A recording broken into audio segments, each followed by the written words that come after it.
In the silence of a snow-draped afternoon, a small boy slipped beneath the surface of an indoor pool and didn't come back up. His father wasn't there. The security team froze, and the household staff stood stunned as seconds stretched into danger. Liam Wright, only 8 years old, was drowning. No one moved. No one but her. Dorothy Mann, a maid no one truly saw, tore across the marble floor and dove in without hesitation. Moments later, she was giving CPR, pressing air back into a child the world expected her to serve, not save. And just like that, everything changed. Because in the most powerful house on the block, it wasn't money or influence that pulled Liam back to life. It was a woman built of instinct, grit, and quiet strength. That moment didn't just save a boy. It unraveled a guarded father. And it began the story no one saw coming. Welcome to a world where stories breathe. As you settle in, I wonder, where are you watching from tonight? By the glow of the Christmas tree, perhaps? If these tales find a home with you, consider subscribing. It's the most heartfelt gift a storyteller could receive this season. Winter didn't knock at the doors of the Wright mansion. It seeped in like smoke through every crevice, unnoticed but everywhere. Outside, the city was wrapped in white, but inside the towering steel and glass estate, it was winter year-round. Even with fireplaces roaring and chandeliers glowing, the place felt cold. Grand halls stretched endlessly, lined with expensive art and marble floors that never squeaked, only echoed. Staff whispered but rarely smiled. Cleaning, moving, dusting, but never emotionally present. They all knew the rules. Be invisible. Be perfect. Be fast. Jefferson Wright lived above it all, literally and emotionally. Each morning began with 3 phone calls, coffee he never finished, and a calendar that ruled his life. Meetings led atop transactions atop performance reviews. Billionaire business moguls don't slow down. They buy time, they don't feel it. Especially not him. But every December, no matter how tight his grip on life, winter reminded him of what he couldn't control. It had been 2 years since her accident. The news said whiteout conditions, icy highway, tragic. But Jefferson only remembered the sound of silence that followed. The one person who saw the vulnerable pieces of him, gone in a storm that hadn't even been in the forecast. Now, he slept in a penthouse-style bedroom with blackout curtains and forgot what warmth felt like. Parenting, to him, was responsibility. You provided. You protected. And love. Love was a private thing. A weakness he couldn't afford. And yet, Liam. The boy was the last remnant of the before times. 8 years old with his mother's eyes but his father's quiet. Liam didn't throw tantrums or demand attention. He simply waited for it like a child praying the world might stop and notice. Staff called him gentle. Tutors said he was unusually observant. Jefferson thought of him like delicate glass, beautiful, but always one wrong move from cracking. But Jefferson never noticed that Liam barely laughed anymore, or that every smile he offered felt more like an apology than an expression. Others noticed, though. Dorothy Mann did. If there was one person in the mansion who operated on instinct rather than instruction, it was her. At 29, Dorothy didn't just clean, she listened. She didn't just wash bedding, she remembered which scents relaxed Liam when he struggled to sleep. The other staff followed checklists. Dorothy followed her gut. Raised in a Midwestern town no one remembered, Dorothy had grown up believing kindness was strength, not obligation. She'd once studied to become a nurse. She'd made it as far as second-year anatomy before her mother got sick and money ran dry.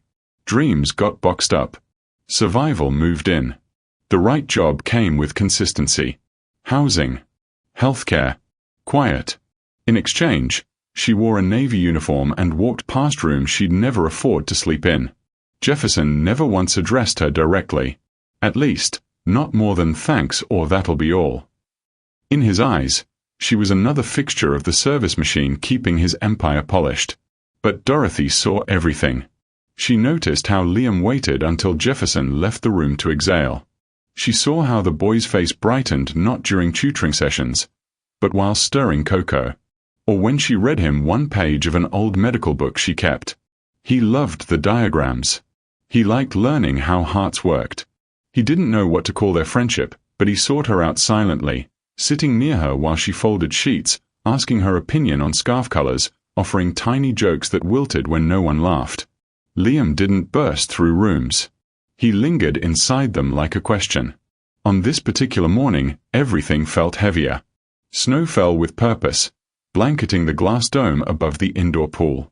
Staff decorated the space beneath it with icy garlands and glittering lights for the upcoming Christmas charity gala. Dorothy's hands were chapped from altering too many velvet chair covers. The schedule was tight. Mood, tighter. Jefferson had returned from a business trip the night before. Liam hadn't seen him for 5 days. Over cocoa, Liam whispered to Dorothy, "Do you think Dad will watch me swim today?" Dorothy smiled gently. "Maybe you could ask him." He nodded, though both of them knew the routine. When Jefferson passed through the living room hours later, on a call, scowling at stock market numbers, Liam ran beside him like a puppy chasing a shadow. "Daddy, I was wondering if maybe—" Jefferson didn't pause. "We'll see." Liam's shoulders dropped. A well-rehearsed deflation. Behind them, Dorothy adjusted Liam's scarf, tucking in the edge to shield his throat from the draft. A habitual gesture. The kind of thing you only do when you care, deeply, quietly. Jefferson didn't even notice. To him, Dorothy was background. She wasn't. She saw how Liam lit up when told he was seen. She kept a mental inventory of every shift in his moods. And she knew something wasn't right with the world that morning. Outside, snow thickened. The city vanished behind the frost-fogged windows. The pool room was colder than usual, though no one dared say it. A staff member hauled in a light fixture too big for the frame. Someone tripped over speaker wire. Dorothy's eye flicked, focused. Her instincts didn't rest on holidays. Liam lingered near the pool's edge, holding his favorite dolphin-shaped toy. The one his mom once bought from a roadside shop. Jefferson was now somewhere upstairs, immersed in yet another global acquisition call. Dorothy finished her tasks faster than usual. Just in case. No one knew what was coming. But sometimes the wind changes just before the sky does. And when it does, the world splits open in an instant. And in homes filled with marble and money, it's never the wealth that saves someone. It's who's paying attention. The afternoon moved like clockwork gone wrong. Too fast, too loud, too cluttered. Staff darted between rooms hauling silver trays, velvet runners, and crystal centerpieces for the charity gala now just 48 hours away. The indoor pool area had transformed into a winter wonderland. Fake snow draped across railings, icicle lights dangling above the water, and a 10-foot Christmas tree standing guard in the corner like a glittering soldier. But no one was watching the water. Dorothy wiped down the glass partition near the pool's edge, her hands working methodically while her eyes drifted. Liam sat cross-legged a few feet from the shallow end, rolling his dolphin toy back and forth across the tile. His lips moved silently, a game only he understood. She smiled softly. He looked peaceful. That was rare. Somewhere above, Jefferson paced his office with the phone pressed hard against his ear. The merger was collapsing. Investors were backing out. Numbers screamed red. His voice sliced through walls, sharp, impatient, commanding. He didn't hear the Christmas music playing below. Didn't notice the decorators adjusting the lights. Didn't know his son was inches from danger. Dorothy glanced again. Liam had stood up. "Liam," she called gently. "Stay back from the edge, okay?" He nodded without looking, still chasing the toy. A decorator stumbled nearby, dropping a box of ornaments. Glass shattered against marble. Security turned toward the sound. Someone cursed. Laughter followed. Cleanup began. No one saw Liam's dolphin slip from his fingers. It skidded across the wet tile like something alive, spinning toward the deep end. Liam's instincts betrayed him. He lunged. His foot slid. His arms flailed. And then, splash. The sound cracked through the chaos like a gunshot no one recognized. Dorothy's head snapped toward the water. Ripples. Bubbles. A flash of Liam's sweater sinking beneath the surface. No scream. No thrashing. Just silence swallowing a child whole. "Liam." Her voice broke through the room like thunder. Staff froze. The decorator dropped another box. A security guard blinked, confused. Time collapsed into slow motion, each second stretching into something unbearable. Dorothy didn't wait. She sprinted across the wet tile, heart slamming against her ribs, and dove. The water hit her like a wall of ice. Cold stabbed through her uniform, locking her muscles for one horrifying second. But she pushed through, kicking hard, reaching blindly through the blur until her fingers found fabric. Liam. She grabbed him, limp, weightless, and kicked upward with everything she had. Her lungs screamed. Her legs burned. But she didn't stop. They broke the surface together. Dorothy gasped, dragging Liam toward the edge. Hands reached down, shaking, useless hands, pulling them both onto the cold tile. She collapsed beside him, water streaming from her clothes, chest heaving. But Liam wasn't moving. His lips were blue. His chest was still. His eyes were closed. "No," Dorothy whispered. "No, no, no." Staff circled like ghosts, paralyzed by fear. Someone screamed for help. Another fumbled with a phone. No one knew what to do. Dorothy did. She tilted Liam's head back, opened his airway, and placed her hands on his small chest. Memories flooded back, the nursing school classroom, the mannequin, the instructor's voice counting beats. Push. Breathe. Push. Breathe. Her arms ached. Her lungs burned. But she didn't stop. "Come on, Liam," she muttered. "Stay with me." Push. Breathe. Push. Breathe. Somewhere behind her, footsteps thundered down the stairs. Jefferson burst into the room like a man possessed. His phone clattered to the floor. His eyes scanned the chaos, the crowd, the water, the decorations now meaningless, until they landed on his son. His son, lying motionless on the tile. A woman he barely recognized kneeling over him, fighting for his life. Jefferson's legs gave out. He dropped to his knees beside them, hands trembling, mouth open but silent. For the first time in years, words failed him. Money couldn't fix this. Power couldn't command a heartbeat. Influence couldn't negotiate with death. He was just a father. A terrified, helpless father. "Please," he whispered. "To God. To Dorothy. To the universe. Please." Dorothy didn't look up. Couldn't. Her focus was absolute, her rhythm unbroken. Push. Breathe. Push. Breathe. Sweat dripped from her forehead. Her arms screamed for rest. But she refused to stop. Refused to let this boy, this quiet, kind, overlooked boy, slip away. "Liam," she breathed. "Stay." Push. Breathe. Stay with me. Push. Breathe. And then, a miracle. Liam's chest jerked. His body convulsed. Water erupted from his mouth like a dam breaking. He coughed, once, twice, 3 times, and then gasped, sucking air like it was the first breath he'd ever taken. His eyes fluttered open. Dorothy sobbed. A single, sharp cry of relief that echoed through the silent room. Jefferson lunged forward, gathering Liam into his arms, pressing the boy's wet body against his chest like he might disappear again. Tears streamed down his face, tears he hadn't shed in 2 years. Tears he didn't know he still had. "I'm sorry," he choked. "I'm so sorry."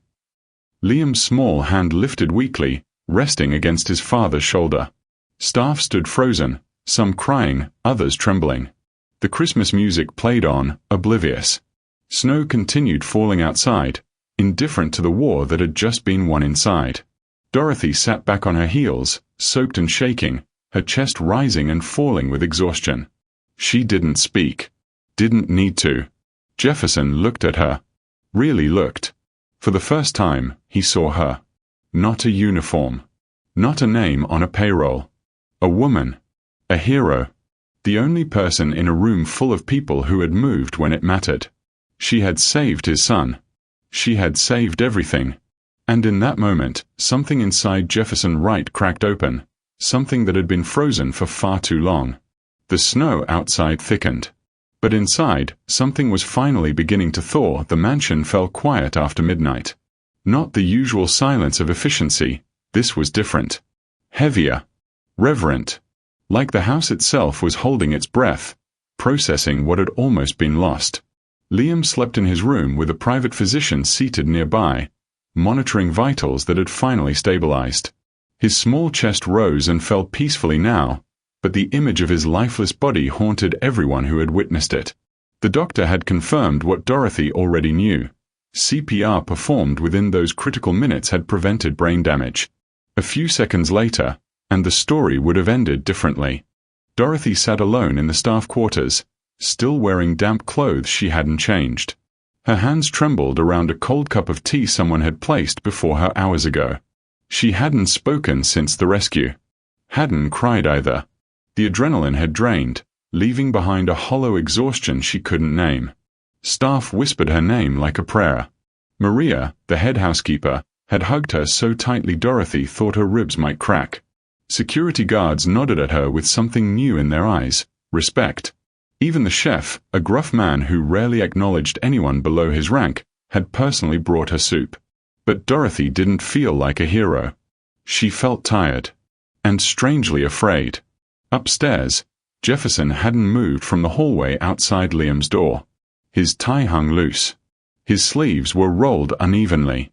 For a man who controlled billion-dollar empires, he looked utterly defeated. The doctor stepped out quietly. "He'll be fine, Mr. Wright. Thanks to the quick response." Jefferson nodded but didn't respond. Fine. The word felt like a lie. His son had drowned in his own home while he argued over stock valuations. Fine meant nothing when failure had been that close. He replayed the moment endlessly, bursting into the pool room, seeing Liam's body on the tile, watching a woman he'd never truly noticed fighting to bring his child back to life. Shame crawled through him like poison. He hadn't been there. He was never there. Around 2 a.m., Jefferson found Dorothy in the staff lounge. She stood when he entered, instinct, training, but he raised a hand. "Sit. Please." She hesitated, then obeyed. Jefferson sat across from her, something he had never done with any employee. For a long moment, neither spoke. The silence was uncomfortable but necessary, like a wound finally being cleaned. "How did you know what to do?" he asked quietly. Dorothy blinked. "I studied nursing. Before this job." His brow furrowed. "You never mentioned that." "It wasn't relevant to my position here." He leaned forward. "Why did you stop?" Her gaze dropped. "My mother got sick. Bills piled up. I had to choose between tuition and keeping her alive." She paused. "I chose her." Jefferson felt something twist inside his chest. Here was a woman who had sacrificed her dreams for love, and he hadn't even known her last name until tonight. "You saved my son," he said, voice cracking slightly. "I don't know how to thank you for that." Dorothy shook her head. "I just did what anyone would do." "No." His tone sharpened. No one else moved. "I watched the room. They all froze. You didn't." She had no response. Only silence and the weight of truth. The next morning, Liam woke asking for Dorothy. Not his father. Not the doctors. Her. Jefferson stood in the doorway as Dorothy entered, watching his son's face transform. Fear melting into relief, tension softening into trust. Liam reached for her hand and held it like she was the safest thing in the world. "She's always there when you're not," Liam whispered later, when Dorothy had stepped out. The words hit Jefferson like a blade. He wanted to argue. Wanted to explain that he worked hard to provide, to protect, to build a future. But the truth sat heavier than any excuse. He had given Liam everything except himself. That afternoon, Jefferson began asking questions. Quietly, carefully, to other staff members. What he discovered shattered him further. Maria told him how Dorothy often stayed past her shift to read Liam bedtime stories. The kitchen assistant mentioned she warmed his milk exactly how he liked it, something no one else remembered. A security guard recalled a night weeks ago when Liam had hidden beneath a hallway table, crying silently after a nightmare. Dorothy had found him. She hadn't called anyone. She simply sat beside him on the cold floor and stayed until he fell asleep in her arms. Jefferson pressed his palm against his eyes, exhaling slowly. He had missed all of it. By evening, the story had leaked. A sensational headline splashed across news sites: Maid saves billionaire's drowning son, exclusive details inside. Reporters called. Media outlets requested interviews. PR advisors urged Jefferson to capitalize on the positive coverage. He refused. "This isn't a marketing opportunity," he snapped during a tense phone call. "She's not a headline. She's a human being. Shut it down." And they did. Dorothy never knew about the calls. She only noticed that Jefferson had cancelled 3 meetings that day. That he had eaten dinner with Liam for the first time in months. That he had walked past her twice and paused, not to give orders, but simply to look at her. Like he was seeing someone new. That night, as Dorothy prepared to leave, Jefferson appeared in the hallway. "Dorothy." She turned, heart skipping. His expression was unreadable. "I need to speak with you tomorrow morning. Privately." Her stomach dropped. The publicity. The attention. Had she crossed a line somewhere? Overstepped? "Am I in trouble?" she asked carefully. Jefferson's jaw tightened. For a moment, he said nothing. Then, "No. But it's something important." He walked away without another word. Dorothy stood frozen, the silence of the mansion pressing against her chest. Outside, snow continued to fall. And inside, everything was shifting, quietly, invisibly, toward something none of them expected. The study smelled of old books and burning oak. Flames crackled in the marble fireplace, casting warm shadows across leather chairs and mahogany shelves. Outside, a snowstorm raged, white fury pressing against the windows like the world wanted in. Dorothy stood near the doorway, hands clasped, heart pounding. She had barely slept. Every scenario had played through her mind: termination, legal threats, accusations of seeking attention. The media frenzy had been brief but loud. Maybe Jefferson blamed her for the exposure. Maybe saving his son wasn't enough to outweigh the disruption. "Please, sit," Jefferson said, gesturing toward the chair across from his desk. She obeyed, spine straight, eyes cautious. Jefferson didn't sit behind the desk. Instead, he pulled a chair beside hers, leveling the space between them. His tie was absent. His sleeves were rolled. He looked less like a billionaire and more like a man carrying something heavy. "I've spent 2 days trying to find the right words," he began. "I've written speeches for investors. Negotiated deals worth hundreds of millions. But sitting here now, I don't know what to say." Dorothy remained silent. "You saved my son." His voice cracked slightly. "You saved him when I wasn't there. When I should have been. When no one else moved." She opened her mouth to respond, but he raised a hand. "Let me finish. Please." She nodded. "I've spent years believing that providing was enough. That money could replace presence. That success meant sacrifice, including sacrificing time with the people I love." He paused, exhaling slowly. "Liam almost died because I wasn't paying attention. Not just that day. Every day." Dorothy's chest tightened. She hadn't expected confession. She had expected formality. "You didn't just perform CPR," Jefferson continued. "You've been caring for my son in ways I failed to notice. Reading to him. Listening to him. Being there when I wasn't." His eyes glistened. "I see that now. I see you now." The fire popped. Snow howled outside. Dorothy felt tears threatening but held them back. "I don't want to insult you with money," Jefferson said carefully. "But I want to do something meaningful. Something that honors who you are, not just what you did." He reached into his jacket and placed a folder on the table between them. Dorothy stared at it, confused. "Open it." She did. Inside were documents, bank statements, enrollment forms, scholarship confirmations. Her name printed across each page. "I've paid off your debts," Jefferson explained.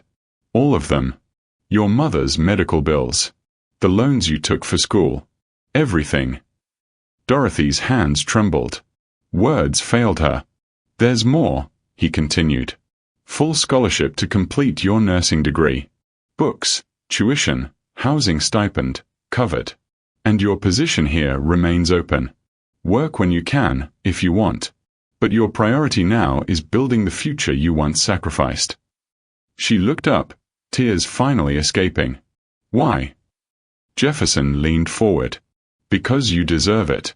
Because you gave my son a second chance at life. Because the world needs more people like you, and I refuse to let circumstances keep you invisible any longer. Dorothy pressed her palm against her mouth, overwhelmed. I didn't save him for reward, she whispered. I saved him because he deserved to live. Because he's kind. Because no child should drown while adults stand frozen. Jefferson nodded. I know. That's exactly why you deserve this. Before either could speak again, the door burst open.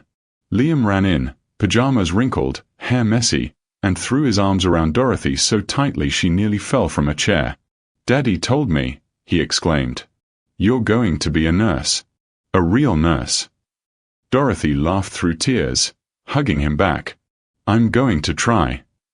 Liam pulled away, looking up at her with wide, serious eyes. You're family now. You know that, right? Jefferson watched from his chair, chest aching with something unfamiliar.